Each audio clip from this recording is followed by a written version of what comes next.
नमस्कार मित्रांनो, तुमचं स्वागत आहे माय डिजिटल डायरीजवर.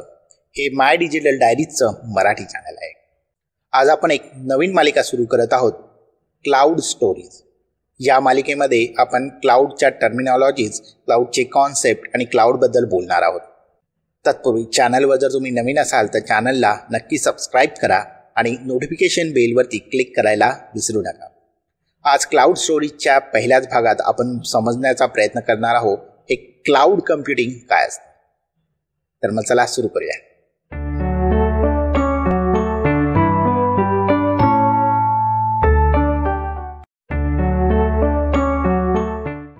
चला तर मालिकेची सुरुवात करूया अगदी बेसिक क्वेश्चन पासून. मुळात हे क्लाउड कम्प्युटिंग म्हणजे नेमकं काय. जर तुम्हाला आठवत असेल, जर तुम्ही जेव्हा लग्न केलं असेल, तुमचे फोटोज जे आहेत ते तुम्हाला सेव्ह करायचे होते, त्यावेळी तुम्ही काय केलं, तुम्ही कदाचित हार्ड डिस्क घेतली असेल, त्यात तुम्ही तुमचे फोटो सेव्ह केले असेल, किंवा तुम्ही पेन ड्राईव्ह वापरला असेल किंवा CD वापरली असेल. खूपच जुनं असेल तर फ्लॉपी देखील वापरली असेल. पण ती हार्ड डिस्क क्रॅश होऊ शकते. ती क्रॅश झाली तर तुम्हाला तुमचे फोटो मिळणार नाहीत. जो पेन ड्राईव्ह आहे, CD आहे, ती तुमची प्रवासात घाण होऊ शकते, हरवू शकते. मग काय करणार, फोटो मिळतील का? नाही ना. आता काय होतं, आता तुम्ही काय करू शकता, आता तुम्ही तेच फोटो iCloud किंवा गुगल फोटोमध्ये सेव्ह करू शकता. म्हणजेच जे फोटो तुमचे गुगल फोटोजवरती किंवा iCloudवरती स्टोर्ड आहेत ते तुम्ही कधीही, कुठेही, केव्हाही ॲक्सेस करू शकता. हेच आहे क्लाउड कम्प्युटिंग. म्हणजे स्वतःचे सर्व्हर खरेदी न करता ते सर्व्हर भाड्याने विकत घ्यायचे. इंटरनेट वापरून जे ते सर्व भाड्याने विकत घ्यायचे आणि त्याचे पैसे द्यायचे. आपल्याला घरी जेव्हा इलेक्ट्रिसिटी पाहिजे असते, वीज पाहिजे असते, तेव्हा तुम्ही काय करता, इलेक्ट्रिसिटीचा प्लॅन बांधता का? नाही ना. तुम्ही तो बोर्डाकडून, MSEB बोर्डाकडून इलेक्ट्रिसिटी घेता आणि त्याचे पैसे देता. हेच आहे क्लाउड कम्प्युटिंग. चला आता पाहूया कंपन्या क्लाउडकडे का वळत आहेत. समजा तुमची एक बेकरी आहे, तुम्ही केक बनवता आणि तुमचं इंस्टाग्रामवरती अकाउंट आहे. तुम्ही तुमच्या केकचा टाकलेला एक व्हिडिओ व्हायरल झाला आणि तो व्हायरल होण्यामुळे तुमच्या दुकानात, तुमच्या बेकरीमध्ये ग्राहकांची खूप मोठी रांग लागली आहे. पण तुमच्याकडे एक छोटासा ओव्हन आहे जो तुम्ही रेग्युलरली वापरता आणि तुमच्या रोजच्या ऑर्डर पूर्ण करत असता. आता ही एवढी लाईन लागली आहे तर तुम्हाला किमान 10 ओव्हन्स पाहिजे आहेत. अशा वेळी तुम्ही काय कराल, तुम्ही मार्केटमध्ये जाऊन नवीन ओव्हन खरेदी कराल का? ते खर्चिकी असेल आणि ते त्यात रिस्कही आहे, बरोबर. उद्या जर तेवढे ग्राहक आले नाहीत तर काय होणार, त्या ओव्हनचं तुमचे पैसे वाया जाणार, बरोबर. पण या उलट जर मार्केटमध्ये असं कोणीतरी असेल जे तुम्हाला ते ओव्हन्स, तुम्हाला पाहिजे तसे ओव्हन्स भाड्याने देईल. जेव्हा तुमच्याकडे खूप सारे कस्टमर येतील तेव्हा तुम्ही ते ओव्हन वापराल आणि जेव्हा नसतील तेव्हा ते तुम्ही त्यांना परत कराल. जेवढं तुम्ही वापराल ते ओव्हन तेवढेच तुम्हाला पैसे द्यावे लागतील. हा मार्ग कसा वाटतोय, योग्य वाटतोय ना? बिझनेस ह्यानेच होणार आहे आणि खर्चही कमी होणार आहे. जेव्हा मागणी असेल तेव्हाच तो खर्च होईल. तर हेच कारण आहे कंपन्यांचं क्लाउड प्रोव्हायडरकडे वळण्याचं. क्लाउड प्रोव्हायडर कंपन्यांना त्यांना हवे तसे सर्व्हर्स, त्याची हवी तशी कॅपॅसिटी चे सर्व्हर्स त्यांना भाड्याने देतो.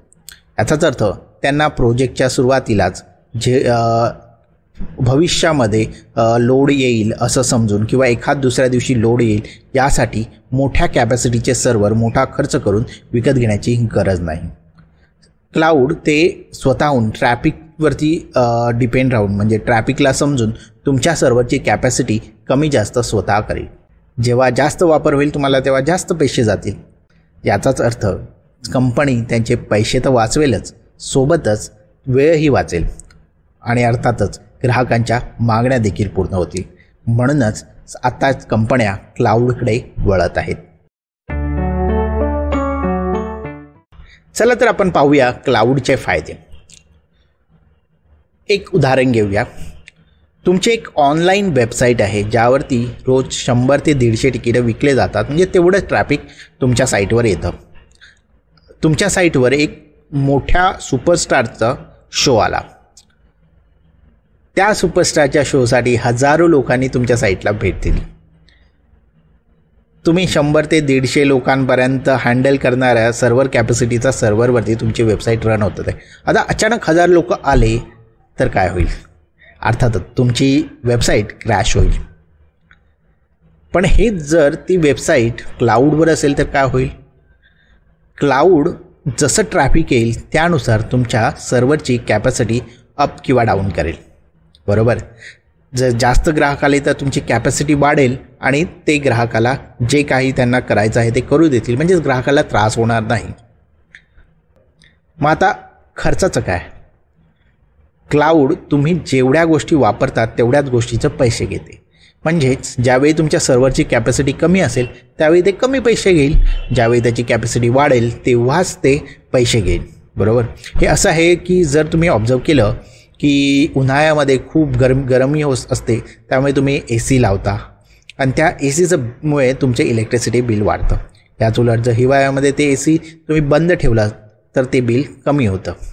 तर हेच क्लाउड कम्प्युटिंगमध्ये देखील होते. थोडक्यात सांगायचं झालं तर क्लाउड जर वापरत असाल तर गरज तशी वाढ आणि वापराप्रमाणे पैसे, आणि आणखी एक महत्त्वाची गोष्ट ती म्हणजे अवेबिलिटी. जर तुम्ही क्लाउड वापरत असाल तर क्लाउड 24/7 तुमच्या लोकेशननुसार अवेलेबल देखील असतं. तर हेच आहे क्लाउडचे फायदे. चला तर पाहूया क्लाउडचे चॅलेंजेस काय आहेत, आव्हानं काय आहेत. क्लाउड खरं फार छान आहे, पण त्यात काही अडचणी येतात का? अर्थातच येतातच. एक उदाहरण घेऊया. जर समजा तुम्ही जे तुमचे दागिने असतात ते बँकेच्या लॉकरमध्ये ठेवता, बँकेत चोरी होण्याची शक्यता नाही का? आहे. बरोबर. पण तिथे सिक्युरिटी तेवढी जास्त आहे, म्हणजे चोरी होण्याची शक्यता, प्रोबॅबिलिटी कमी आहे. सोबतच तुमचा बँकेवर विश्वास देखील आहे. हेच क्लाउडमध्ये देखील आहे. तुमच्या क्लाउड प्रोव्हायडरवरती विश्वास असला पाहिजे.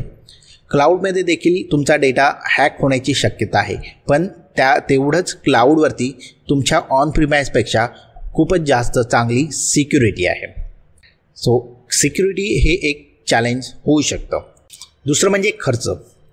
आता समजा तुम्ही काही दिवसासाठी बाहेर जात आहेत आणि आठवड्यासाठी बाहेर फिरायला गेला आहात, पण त्या पिरियडमध्ये तुम्ही तुमच्या घरातला नळ चालू ठेवला, तुमचे फॅन चालू ठेवले, AC चालू ठेवला, TV चालू ठेवली, लाईट्स चालू ठेवल्या, तर तुम्ही त्या वापरत नाही आहेत तरी देखील त्या 24 तास चालू आहेत. त्यामुळे तुम्हाला त्याचं बिल येईल, राईट. इलेक्ट्रिसिटी बिल येईल, तुमचं पाण्याचं बिल येईल, त्यात खर्च होईल तुमचा, जरी तुम्ही वापरत नाहीत तसं. हेच क्लाउडच्या बाबतीतही आहेत. क्लाउडमधील काही गोष्टी त्या तुम्ही वापरत नाहीत पण तरीही चालूच आहेत, त्या तुम्ही बंद केलेल्या नाहीत, तर अर्थातच तुमचं बिल देखील जास्त येईल. बरोबर. तर हा जो आहे हे कॉस्ट मॅनेजमेंट हे देखील एक चॅलेंज आहे क्लाउडमध्ये. आणि तिसरं आव्हान म्हटलं तर डिपेंडन्सी. आपल्याकडे खूप सारे क्लाउड प्रोव्हायडर आहेत. तर एक्झाम्पल घेऊया. जरा समजा तुमची आत्ताची वेबसाईट AWSवरती आहे आणि तुम्हाला अजूरवरती मूव्ह करायचे, तर त्यावेळी तुम्हाला वेळ आणि पैसा देखील खर्च होईल. या उलटही असेल, जर तुमचं अजूरकडे असेल आणि तुम्हाला AWSवर करायची असेल तरी तो वेळ आणि खर्च होईल. सो डिपेंडन्सी ही देखील एक मोठं चॅलेंज आहे क्लाउडवरती. तर ही आहेत काही क्लाउडची आव्हानं, चॅलेंजेस. तर मित्रांनो, हा होता क्लाउड स्टोरीजचा पहिलाच भाग. जर व्हिडिओ आवडला तर व्हिडिओला नक्की लाईक करा आणि तुमच्या मित्रमैत्रिणींमध्ये शेअर करा. तुमचा फीडबॅक मला कमेंटद्वारे नक्की द्या. चॅनलवर नवीन असाल तर चॅनलला सबस्क्राईब करायला विसरू नका.